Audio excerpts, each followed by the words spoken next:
See, he did damage to himself. He did damage. And he bragged to his friends. He bragged to his girlfriend that he was going to do this and he was going to do that. And he couldn't do it. Now he has that. He's wrestling with that. And now because he didn't do it successfully, like he walked out and thought he was going to be able to do it, he's doubting.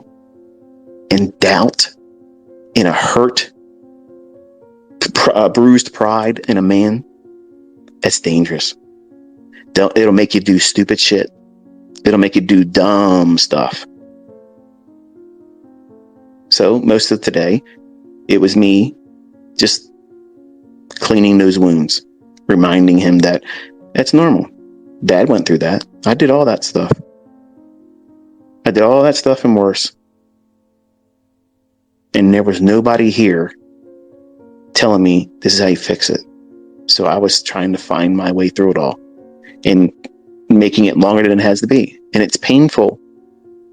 So when I talk to you and I make these conversations available to you, it's for your edification. It's so that you don't go through it like I did. So that way you can avoid it and appreciate that. You know what? I don't want to make those mistakes. I'm glad ICT went through it. I'm sorry he went through it, but I'm glad he went through it and he's telling me how I don't have to go through that. That's the wisdom in a student that's listening to me. Not this guy talks and he likes to hear himself talk. No, I don't give a fuck if that's how you think. Get the fuck out of here. You're not somebody that wants to learn. You're a clown. You will be broke. You will be working the rest of your fucking life. You will not be able to be profitable as a trader. So just get the fucking stepping. The people that really want to be here and make themselves a profitable student that trades and earns their own money, they want to know how they're possibly going to mess it up. And I'm not going to talk to you always in a refined manner. I'm live. I don't have a filter right now. So I'm going to feel the impulses and the emotional charge that I remember going through. It's all real stuff for me. I went through this stuff and it was painful. And it's painful to remember what it was like for me. And I know that some of you are going through it right now. And it's normal. And you can get through it. You can grow out of it. Use it like rocket fuel. It'll be the deterrent to never doing those same things again because you know what it's done to you. You don't want to relive that. You have now a reason to appreciate the rattlesnake that those circumstances provide. You know, walking into that situation again, it's like a rattlesnake's tail just shaking. You don't need to go back in there again. You know what it's like. So avoid it. Don't try to push and make money in those situations. Just relax. Take the day off. Take the session off. Don't do it. But ICT, I'm supposed to be an everyday trader. Who the hell said that? It wasn't me. So having a very, very low expectation of yourself. Yes, 5 handles is a wonderful target. Realistic target. In the beginning, if you're absolutely scared to death, if you're scared to death of taking trades and you don't want to get into a trade because you're just afraid to do it, feel what it's like to desensitize yourself to go in and execute and put a limit order on one handle.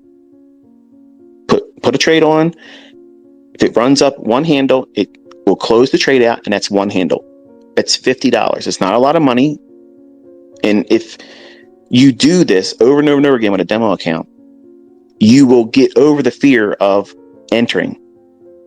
Then you add one more handle to it. Put on an entry, reach for 2. And you'll see, even with static price action, if you know where the market's likely to go, doesn't mean you're right. This means that this is the next draw on liquidity. This is where the obvious equal highs are. This is where they haven't been all day. Let's aim in that direction. And then put a trade on and try to go for one handle. And do that all day long, working with a 1-minute chart. It's not about how much drawdown you have. Don't worry about that. Because if you're trying to measure that, you need to get into the pushing of the button and just looking for a small transaction. That's it. Over time, by gradually working into one more handle, up to 5, you'll completely desensitize yourself to the outcome. It won't matter to you because you've done it so many times, you're bored by it. You don't care. But think about what you're doing with your demo account right now. Think about what you're doing with your combine challenges. You're gambling. You're literally gambling. The whole time you're doing it, you're scared.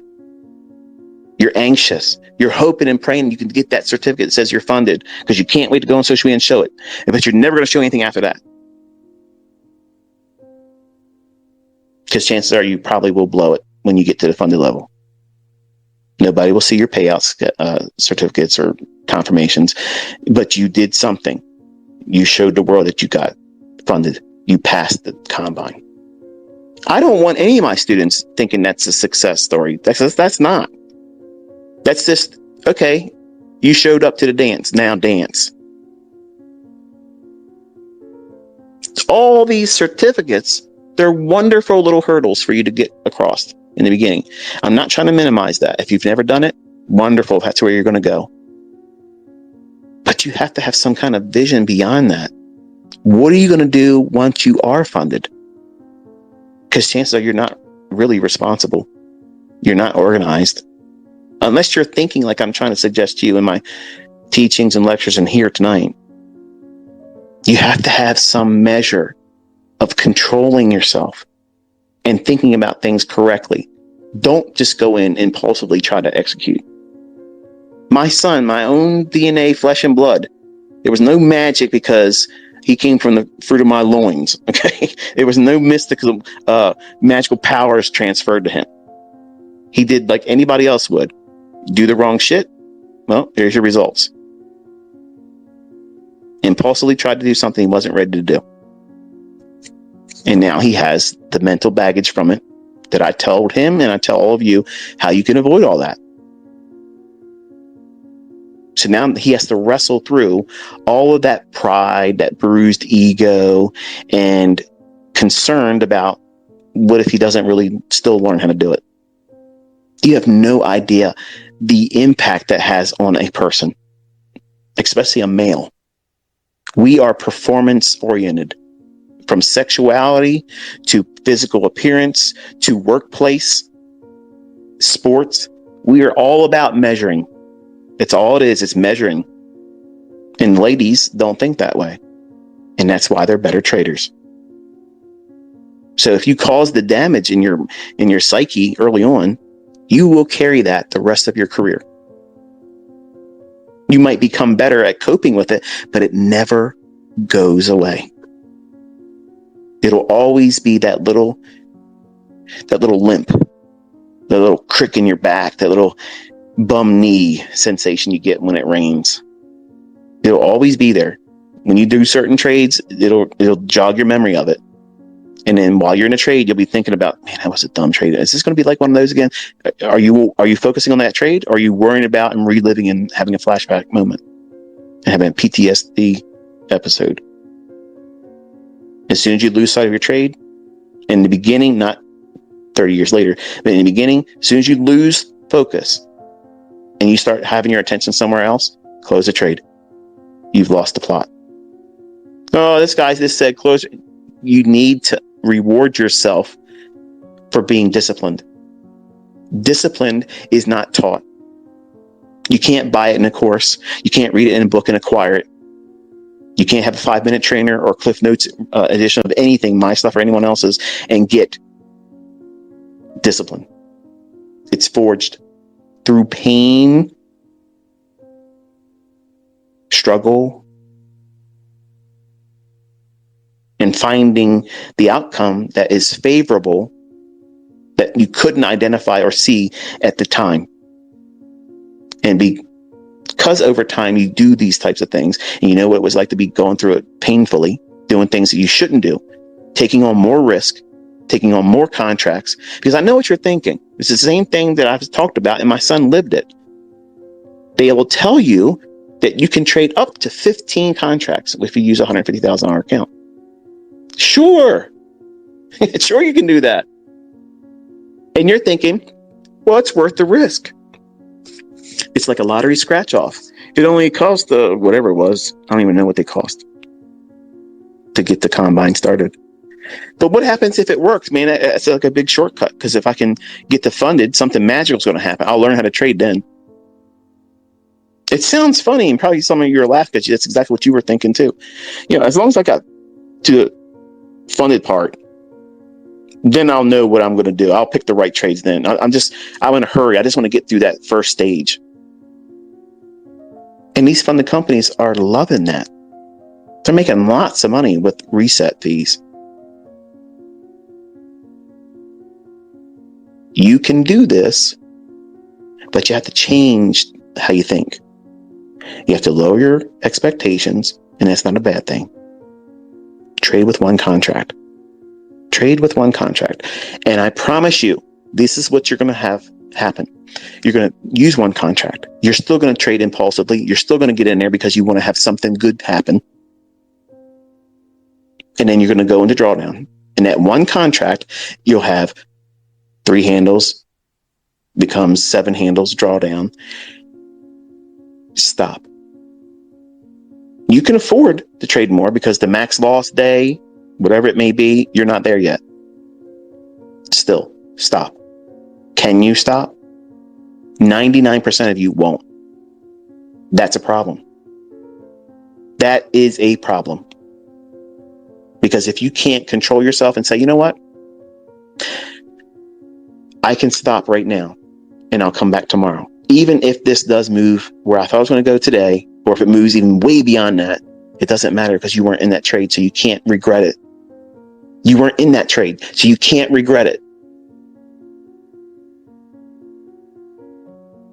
You have to start somewhere, forging discipline, being self-responsible, and that way you know that you can control yourself in the future and you can trust yourself. Because what you're doing, and you don't realize it, you're pushing the button in these instances with a demo account or in a combine because you know that you wouldn't be losing that money. If it's wrong, that money is not coming out of your bank account. It's not coming out of your live equity. So it gives you this false sense of security. And it's also, it feels like you have all upside, no downside, but you still have to pay for a reset. And you're paying in time. You're wasting time instead of just doing it the right way.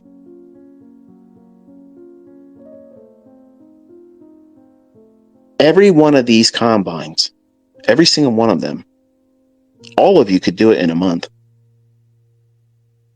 All of you could do it in a month. But all of you want to do it in the minimum time. All of you want to do it in some guy's challenge on YouTube. Do it in this amount of time. How about make $5 million after taxes? Let's talk real money. Okay, stop with the Mickey Mouse shit. All these challenges, do this and do that. No. I'm teaching you how to be the best trader that you can be. And if you want to listen to other people tell you shit, you're welcome to do that. But that combine, whatever company you're using, every single one of them are Mickey Mouse level easy. They collectively understand that you are going to do what I've been talking about in this entire Twitter space tonight. You're going to be reckless. You're going to be impatient. You want to just get through that first step, that unprofitable, unfunded challenge, that contest. Who are you competing against? You are. You are competing with yourself. And when you blow it, who'd you lose to? You. So it doesn't make sense to figure out what the fuck you're doing wrong. And that's why I talk like this. That's why I talk about the things outside of the concept in a video. You think I'm talking about dumb shit. I saw a guy on one of the dudes that take my Twitter spaces, and it'll be in YouTube. He does it. There's a comment section of some goober. If you want to make money, or if you want to have more people watch your videos, you can cut the bullshit out and just get to the trading parts. Dude, you're listening to this. You are absolutely fucking doomed. You're never going to make any money. The fact that you don't want to listen to someone that has gone through it, figured out how to fix it, and has taught other people how to do it, and they're making fortunes because they have adjusted and did these things in their own trading. There is no shortcut. There's no way around these things. Whether you are met with it right now or in the future, every single one of you will come across this bridge in the road, and either you stop trading because these things are going to be in front of you, these problems that every trader has, or you learn how to deal with it on an individual basis. Like, you are going to wrestle with things that the next person isn't, but it's all the same things. Uncertainty, performance anxiety, rushing, not being organized.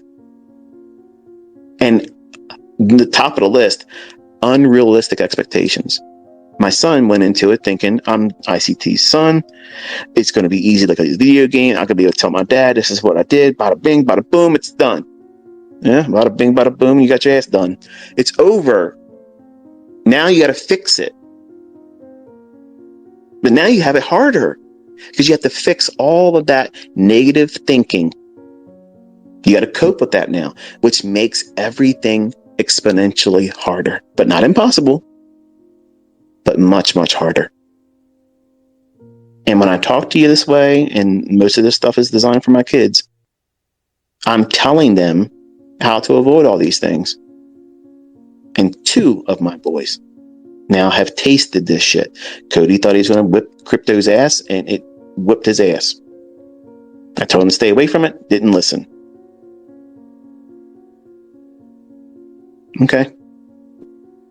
He's not trying to trade. He's sour by it. Doesn't want to talk about it. Doesn't care. Okay, I get it. He wants to be the owner of his stepfather's business, and he thinks he's going to be passed on to him. I don't think that's going to happen. But he's an adult. Let him do what he wants to do. Cameron tried to do it the video game approach. All wrong. Caleb, slow and steady. Not trying to be big. Not trying to worry about getting out of his job real quick. Just real slow and steady. Real slow and steady. And he'll get there. I'm confident he will have all the traits that I want all of my kids and all of you as my students to have. He's not in a hurry to go in and tell his boss, I don't need to be here anymore. And because of that, he has the right mindset, and it'll carry him. He has no girlfriend, no social life. It's work, study, markets. That might not be for you. Okay. I already said I'm not for everyone. The markets are not for everyone.